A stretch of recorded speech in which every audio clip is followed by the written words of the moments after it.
നമ്മളെ പോലീസിന്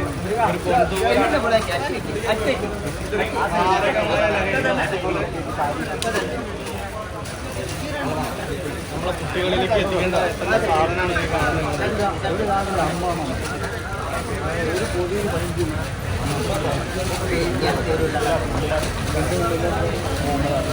അത് ഇനി ചാക്ക് ഇരിക്കട്ടോ.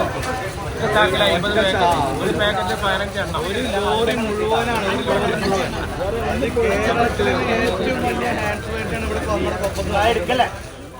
പാലക്കാട് എസ്.പിക്ക് ലഭിച്ച രഹസ്യ വിവരത്തിന്റെ അടിസ്ഥാനത്തിൽ കൊപ്പം പോലീസും ഡാൻസ് എഫ് സംഘവും നടത്തിയ പരിശോധനയിലാണ് വ്യാഴാഴ്ച രാവിലെ കൊപ്പം ഹൈസ്കൂൾ പരിസരത്ത് നിന്ന് നിരോധിത ലഹരി ഉൽപ്പന്നങ്ങളുടെ വൻ ശേഖരം പിടിച്ചെടുത്തത്. വ്യാപാര സ്ഥാപനങ്ങളിലേക്ക് സാധനങ്ങൾ കൊണ്ടുവരുന്നതിന്റെ മറവിലാണ് ലോറിയിൽ നിരോധിത ലഹരി ഉൽപ്പന്നങ്ങൾ കടത്തിയിരുന്നത്. 87 ചാക്കുകളിൽ നിന്നായി 1000-ലേറെ പാക്കറ്റുകളിലായാണ് ലഹരിമരുന്ന് സൂക്ഷിച്ചിരുന്നത്.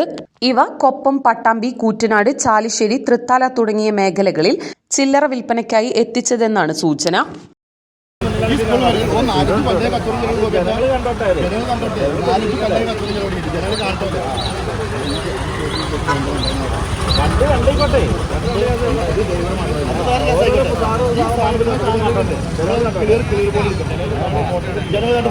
ഈ വ്യക്തി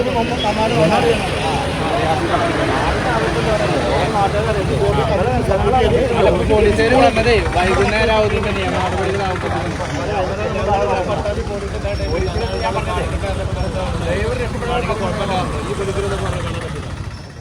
ബാംഗ്ലൂരിൽ നിന്നാണ് ഉൽപ്പന്നങ്ങൾ എത്തിച്ചതെന്നാണ് പ്രാഥമികമായി ലഭിക്കുന്ന വിവരം.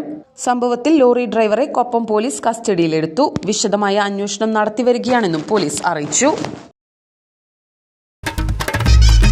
ആഘോഷങ്ങൾ ഏതുമാവട്ടെ, നിങ്ങളുടെ മനസ്സിലുണ്ടോ? മാക്സിലുണ്ട്. മാക്സ് വെഡിംഗ് സെന്റർ, ഒരു നാടിന്റെ വസ്ത്രസങ്കല്പങ്ങളുടെ പരിപൂർണത.